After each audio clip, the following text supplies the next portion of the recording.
It's going to happen to everybody eventually. The specter of death hangs over every superhero adventure, the ultimate cost of a feat of daring-do gone wrong, or an act of personal self-sacrifice in the service of others. Once upon a time, it was a relatively rare thing to see a superhero meet his or her maker, and in a surprising number of instances, those deaths were treated as permanent, until, of course, they weren't. Nowadays, the revolving door between life and death moves so quickly that resurrection has become a joke, even among many of the characters involved. And in certain cases, those resurrections are warranted. The hero is simply too important to the overall canon to permit such a trifling thing as death from keeping them from further adventures and bringing in the green.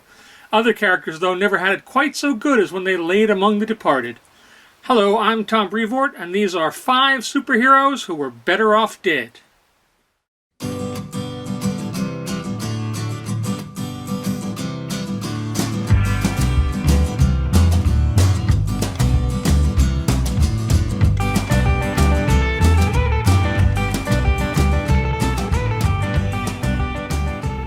Number 1. The Doom Patrol.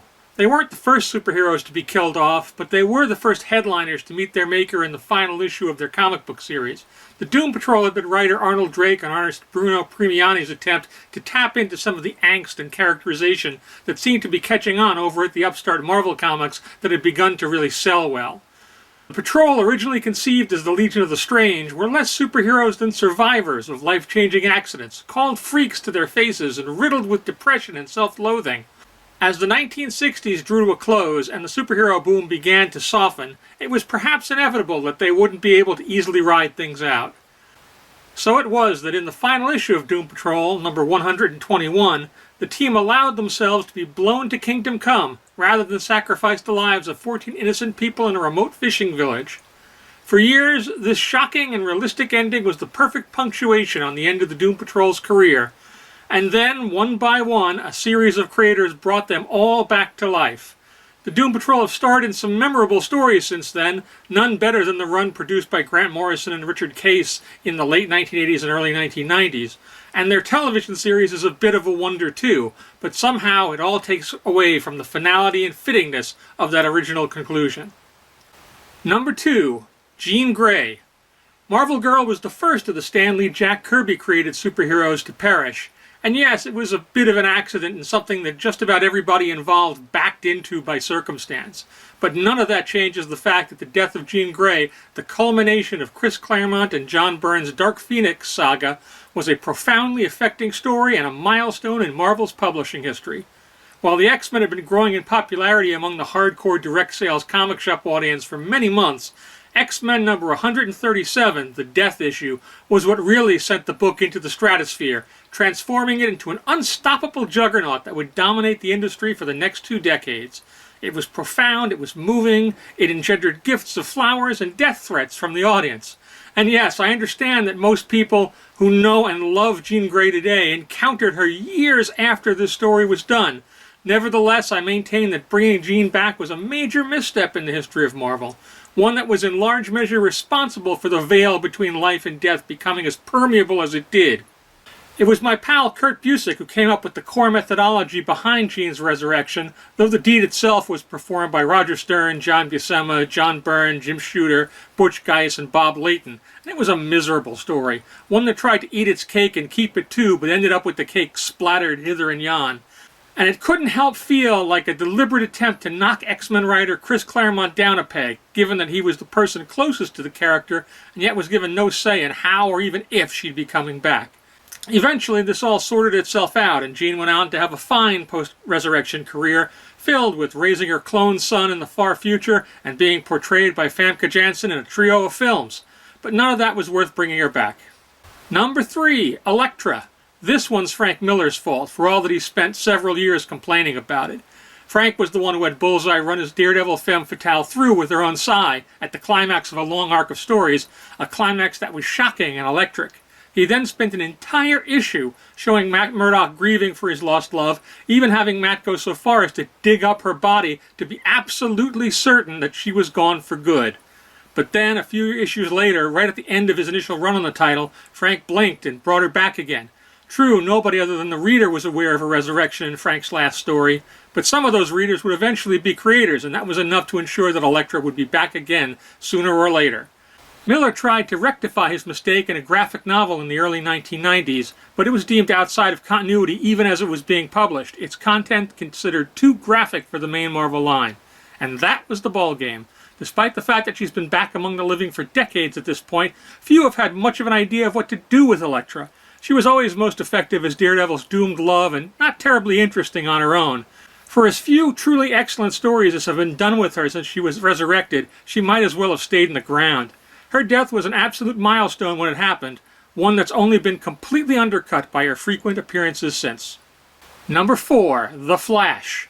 He ushered in the Silver Age of comics, but 3 decades later, the fastest man alive was looking as though his best days were behind him.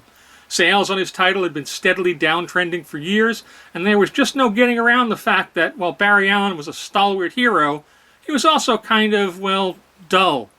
Attempts to make him cooler and more modern fell flat. The demise of his wife Iris sent him back into the dating field in sequences that felt just as awkward as watching your own divorced parents start to date again.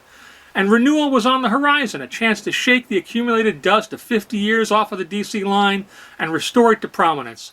So the Flash would perish, a casualty of the star-spanning and well-remembered Crisis on Infinite Earths by Marv Wolfman and George Perez.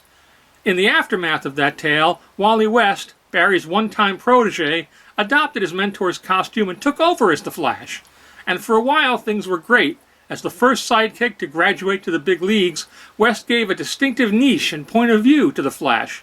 And the fact that he was always toiling to step out from under the shadow of his dead uncle made him much easier to relate to. Barry Allen, too, was well served by his heroic sacrifice. Much like Captain Marvel across town, in death Barry became a beloved sainted figure, an icon, and much more primal and important than he was while he was still alive. So everybody wins, right? Sure, for a time, but eventually a series of bad decisions saw the youthful West married, then a father, then killed and resurrected. An ill-considered attempt to replace him in the role with Impulse lasted no longer than this sentence. And eventually, of course, there was nothing so transgressive and thus irresistible than bringing Barry Allen back to life. And sure, I understand the thinking that nobody was going to make a movie or a television show about the second guy to be the Flash. The real problem being that the DC Universe didn't need another middle-of-the-road white guy hero, and despite the valiant efforts of a lot of strong creators over the years that followed, nobody ever cracked the code as to what to do with Barry Allen. The addition of a twist to his origin in which arch-enemy Professor Zoom murdered his mother and framed his father when Barry was just a child led only to circular storytelling in which the character tried to prove his father's innocence over and over again across all media. Today, the pendulum appears to have swung the other way, and nostalgia for the running days of Wally West have brought him back into the DC fold once more. Though again, nobody quite seems aligned as to what to do with him now that he's back. At the same time, Barry is still around, and he's still a bit dull. Number 5, Jason Todd. He's maybe the most storied botch job in the history of comics. At a time when New Teen Titans was DC's best-selling and most popular title, a decision was made to have the original Robin, Dick Grayson, graduate into his own young adult identity and bring in an all-new younger Robin to work alongside Batman. The problem was that, when he was first introduced, newcomer Jason Todd was simply too close to Dick Grayson, a pale carbon copy of his predecessor. In an attempt to correct this, his origin and backstory was completely revised during the reality-altering Crisis on Infinite Earths, but if anything, this made him even less likable.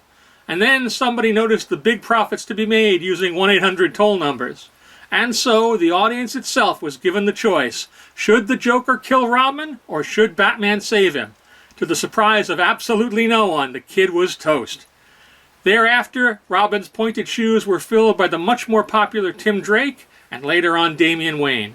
And Jason Todd was a cautionary tale, a grim reminder of the cost of Batman's lonely and relentless war on crime. But of course, people couldn't leave well enough alone. Perhaps inspired by the success of the Winter Soldier over at Marvel, Jason Todd came back from the dead, the recipient of the weirdest cause of resurrection ever chronicled.